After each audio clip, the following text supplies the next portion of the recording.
Earlier this year, we rode the new Honda Hornet 750, and we liked it a lot. Then we rode the new Suzuki GSX 8S, and we liked that a lot too. But that leaves us with a pressing issue. Which one do we like the most? Finding out is quite easy. We just get them together, ride them together, and see which one we like the most. Now obviously this is important, and I can't be entrusted to just me making this decision. So I roped in our mate Sean Henley to give a little bit of a hand.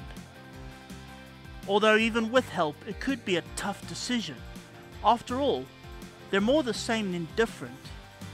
Of course they're both naked, both are built by preeminent Japanese factories, and both are parallel twins. Although from the outside they might not look that similar. The Suzuki is a lot more aggressive, a lot more modern with the modern blue colouring and the modern sharp lines and etc. And the Honda's more sensibly styled, if we can use that word, sensibly. I'm going to go one further though and say not just the outward appearance, but when you're actually sitting on the motorcycle, that Suzuki has a sort of feeling of class about it. More finished off, more refined. Yes, yeah. Which is sort of odd because you kind of think that would more be the Honda, but it isn't in this case. And that's from the outside. From the rider's perspective, things still sway towards Team Blue. Yeah.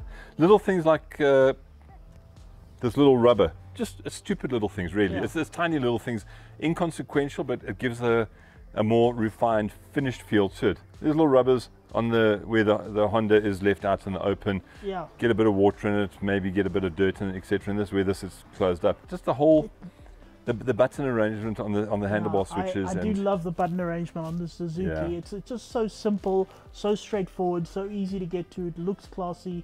The TFT dash exactly the same. Yeah. Very sort of easy, informative easy and read, uncluttered. Straight up, looks good, simple to use. Yeah. The Honda is not quite like that. A little bit more fidgety.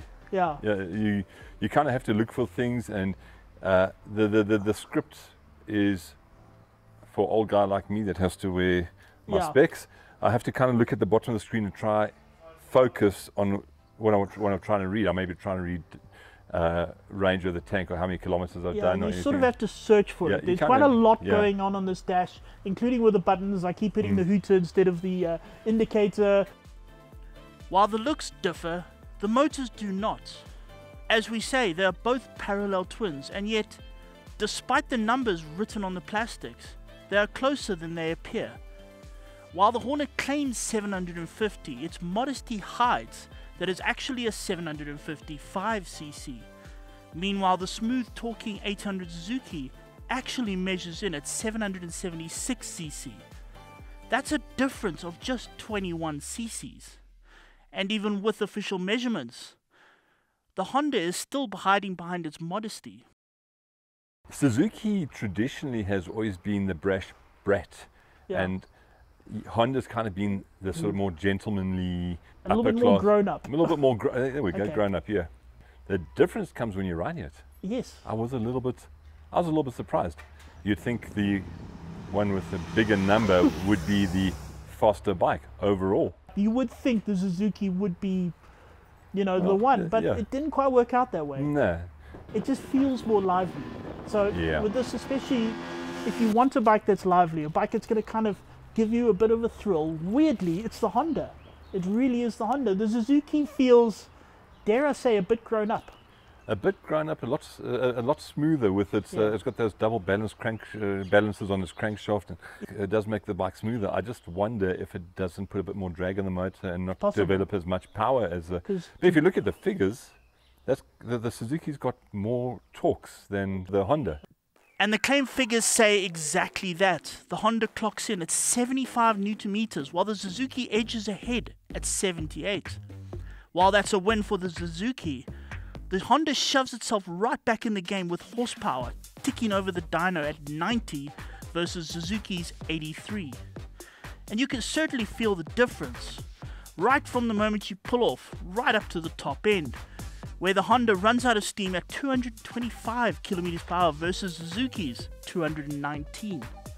Then we get to some modern gadgetry, and both are pretty stocked, with riding modes, traction control and ABS. Where they differ is that the Honda has engine braking control, but a quick shifter will cost you extra. Whereas on the Suzuki, with a quick shifter here, you hold the bike, the throttle open, pin the throttle, and you just bang it through the quick shift. And this quick shift is beautifully smooth. Yeah, I will say this much: you don't think about quick shifter, and a lot of people like, what's the difference? When you ride with a quick shifter, then you get on a bike that does not have a quick shifter. I broke my foot. It's so it's so laborious. Both motorcycles use Nissan brake systems, so there's not much in it there. The frames are also both steel, so again, there's not much to differentiate them there, except that the A-Test has a bolt-on subframe, whereas the Hornets is part of the mainframe. This will make absolutely no difference in your life, except if you have the misfortune of having to replace them, in which case the Suzuki will make your life a bit easier and cheaper. Suspension is similar, as in both are mostly non-adjustable, and that saves a bucket load off the price of both.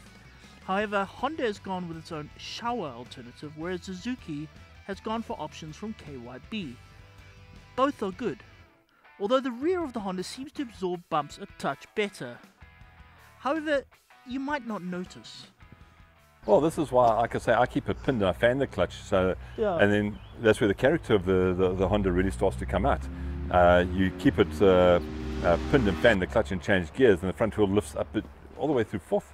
It is, but I mean, with this one, even in first gear flat out, the front wheel does not move, it's planted, which is good and bad, because if you want a bike that's lively and you want a bike that's thrilling, the Suzuki isn't quite as good as that as the Honda. But if you want a bike that's just going to brim you with confidence, make you feel invincible, then that's the Suzuki. Yeah. And you're right, the motor is so smooth, even when you get down to like 2,000 RPM. It's no chattering, no nothing, it's just smooth the whole way through. 100%. And then there's the small matter of gravity.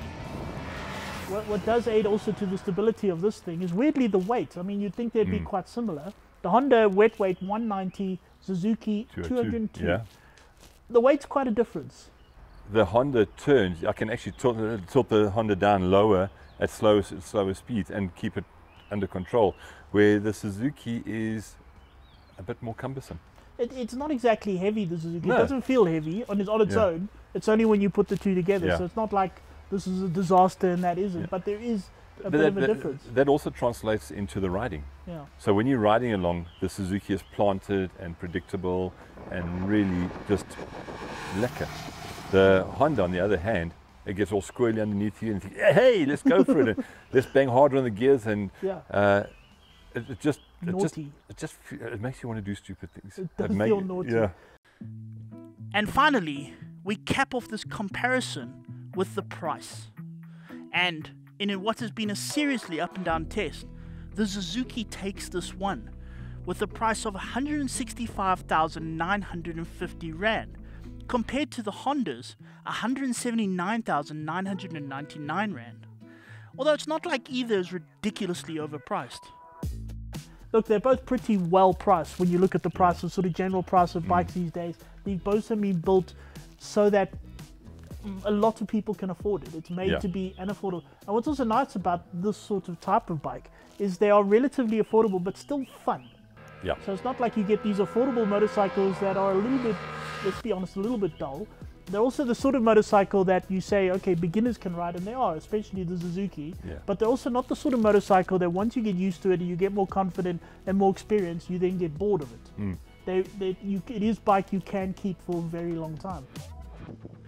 And with all the niggly bits out of the way, that just leaves us with one important question. So I'm going to ask you now a big question, the big one. You've got to commit yourself now. Which one would you prefer? It's difficult, isn't it? They've both got so many different sort of points about them. It's an emotional roller coaster, it really is. Well, it is. The Honda's more plush and more comfortable to ride. So if the rear especially, Yeah. So if you're going to go do the long distances, like we go knocking on doors and calling on customers, then I think the Honda is quite a bit of fun. But if you're going to sort of do the short come burn around the cradle like we've been doing today, or hit out on a breakfast run, then I think the Suzuki is a bit of fun. Go to the track, Yeah, I'd have to have both. Both. That's a really good committed answer. Here's my committed answer, and I'm going to commit this. The one I want is the Suzuki with the Honda's motor. How's that for commitment?